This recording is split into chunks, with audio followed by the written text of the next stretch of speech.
What's up, y'all? Got my R2 here. Had this thing for a while now, and I always go back to my Spire just because the inconsistencies with jamming, and I think that happens quite a bit more to me than most people, at least just from my experience. But yeah, really want to like this thing. Love the build quality of it. Nice the operational issues, but you know, the features have intrigued me, the size of it, the way it sits on the loader, like the look of it. But yeah, I just keep putting it away because of the jamming issues. Freeflow came out with their new funnel system, which I was pretty intrigued about because if it works better and I don't get jams, then I'll happily keep this as my main. But yeah, so I figured I'd put together a little video. I saw a lot of people curious as to how it works and how well it works, if it makes a difference. So I'm down in Austin, Texas. It was pretty hot and humid this weekend. Brought this out. I got a new MXR, so I was just figuring, we'll go die on die this weekend and see how it works. I got a bunch of jams. Went right back to my Spire after a few points, but yeah. So we'll see. I'm gonna try and recreate some of the issues. I have some of the paint that it's GI custom blend from the field. I've got some here. I'm gonna try and recreate the issues. I might overfill the loader a little bit because I know these don't like to be overfilled since they are force fed and they gotta have that room to move the paint around here. But yeah, so figure I'd show y'all this and kind of explain what I've noticed with the Freeflow so far. So off the bat, in case you've never seen an R2 on the inside, a lot of moving parts. You got the spinning top and those like black arms, and then you've got the actual other spinning piece underneath. And that's just a lot of moving pieces. You got a nice little ramp here that theoretically, when you pull the shark fin, unjams the loader. Unfortunately for me, that didn't help at all when I was running into my jam issues. So, I'll do a little side-by-side comparison so you can see the mechanisms, just for those curious. The Freeflow comes in their patented doo-doo brown that they like to do with their aftermarket parts. But yeah, side by side, first thing is it's a lot smaller. Not a lot smaller, but maybe like half a centimeter smaller. It's a lot more open on the top instead of having this like tented up piece where the black arm ring, whatever you want, I don't know what the technical name is for this, but it's just a little bigger, takes up a little more space in the middle. I guess theoretically this could increase your capacity by 5 balls, so that's a little win for you. But yeah, biggest difference outside of the open part here, the R2 stock piece, you've got 1 piece, 2 pieces, 3 pieces, 4 pieces, 5 if you count this little rubber tab that some people say doesn't do anything. Mine jammed with and without it. I broke it off and I was getting jams. Figured, let me get a new one. Put it on there. Still got jams right away. So, but yeah. So 4 to 5 pieces, depending on how you look at it. The Freeflow, 2 pieces. 3, I guess, if you count this, but that's pretty set in there. It's got these tabs. I don't see why you would ever need to remove that. If it gets damp, like if you get broken paint on there or dirt or whatever, I mean, this thing's all just plastic. You can just rinse it off and it'll be fine. I don't see how you break that either. It seems pretty damn sturdy. The whole build quality of it feels actually pretty professional. I mean, Freeflow, if you've had any of their stuff, it all feels pretty well made. So I expected it to be pretty high quality, but you never know. There's not a lot of great quality control in paintball, usually. Freeflow does a good job though. But so yeah, as far as like the feel of it, this is actually like a softer plastic. Seems like it'd be more durable. I mean, this is all just like rigid, hard plastic, which, whatever. I mean, I don't see how you're gonna break this unless maybe you're fixing and dropping it on concrete. I can't imagine this thing dropping or break if you drop it. So, but yeah, side-by-side comparison of those. I'm going to put it back together for stock, and we'll fill it up with some paint, and I'm gonna try and recreate the jam issues.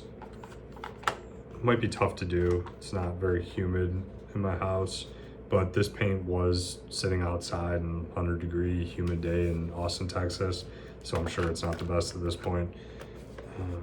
So yeah, we'll see if I can recreate the issue and see if the funnel system works here, and hopefully that fixes the random R2 jams out there. Got the R2 pretty full here. You can hear that. It's pretty packed full. Usually, I mean, they say not to fill it up too much because it needs room for that mechanism to work for force feeding. But what I hear, at least I've read on like old posts on like PV Nation and random Facebook posts, but the two screws that go here are part of the reason that the jam happens. Like there's just some buildup there that doesn't allow the mechanisms to spin and feed. I don't know how true that is. It's kind of hard to see inside the loader when things are happening. It's also really hard to recreate this. But I'm sure this is gonna work fine now. Okay, so first try. You can tell it's on, it's jammed. I'm gonna try and take out a couple of balls, since I did overpack it. So, until there's plenty of room in here now. Balls are rolling off. Got the jam recreated pretty fast, which is great for the video, bad for my loader, but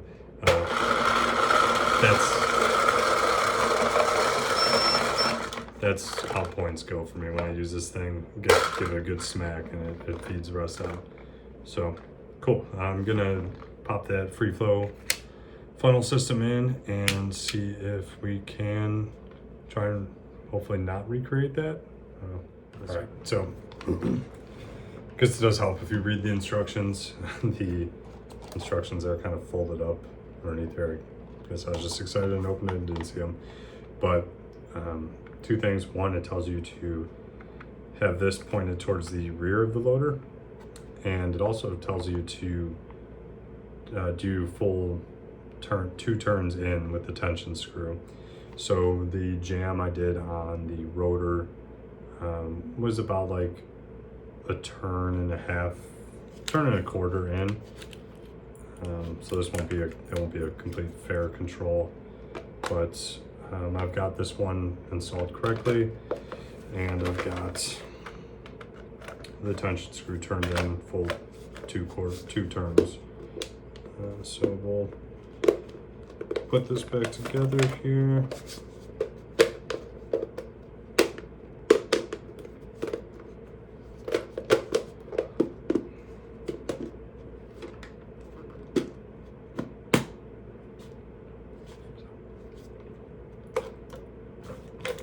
We'll load it up with paint.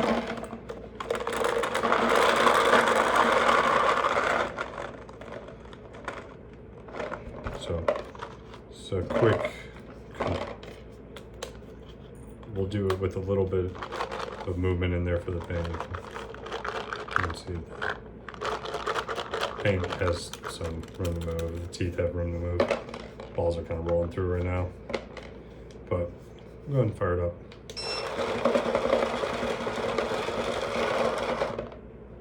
So to get a jam when we move forward, which I think is where I mentioned before, these screws kind of block some of that. So let's see.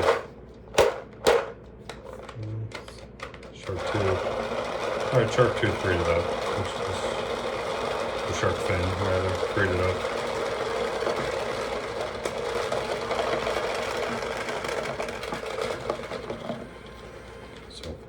slight jam. I'm gonna try one more feed with just mostly full.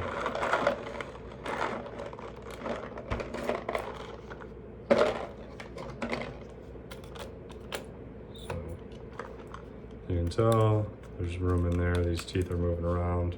So, and I'll tilt it forward again because once again, I think that's where that jam kind of starts to happen, or just maybe that the way that it's angled, it's not really. I don't know.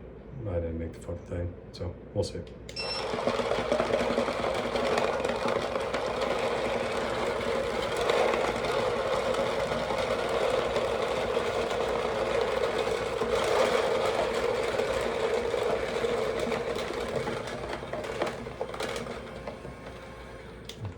So, no jams.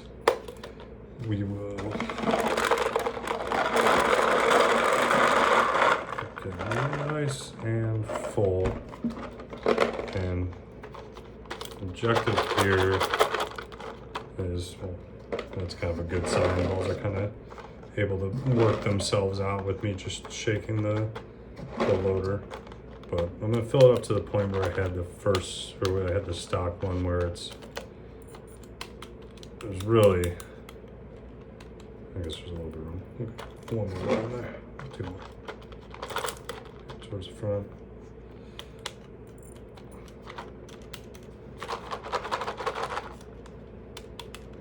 Okay, so there's room for one of these speed feed teeth to move. So we'll give it a shot here and see how it goes. So jam. So still can't fill it up too much, but the shark fin freed it up, which is better.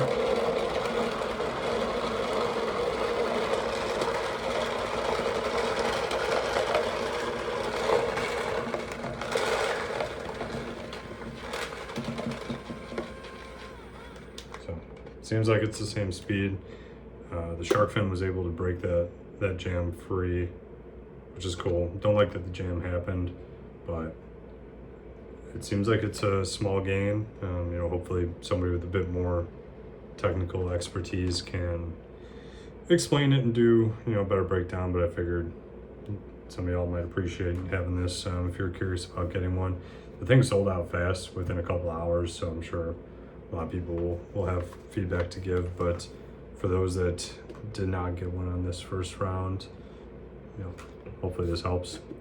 If you have any questions for me, feel free to respond, and you know, I'll do what I can to answer them or recreate any scenarios you want with it. But yeah, hope this helped. Hope the funnel system works. I'd love to use my R2. Appreciate Freeflow for, you know, constantly trying to innovate and make things a little bit better. So yeah, thanks for watching.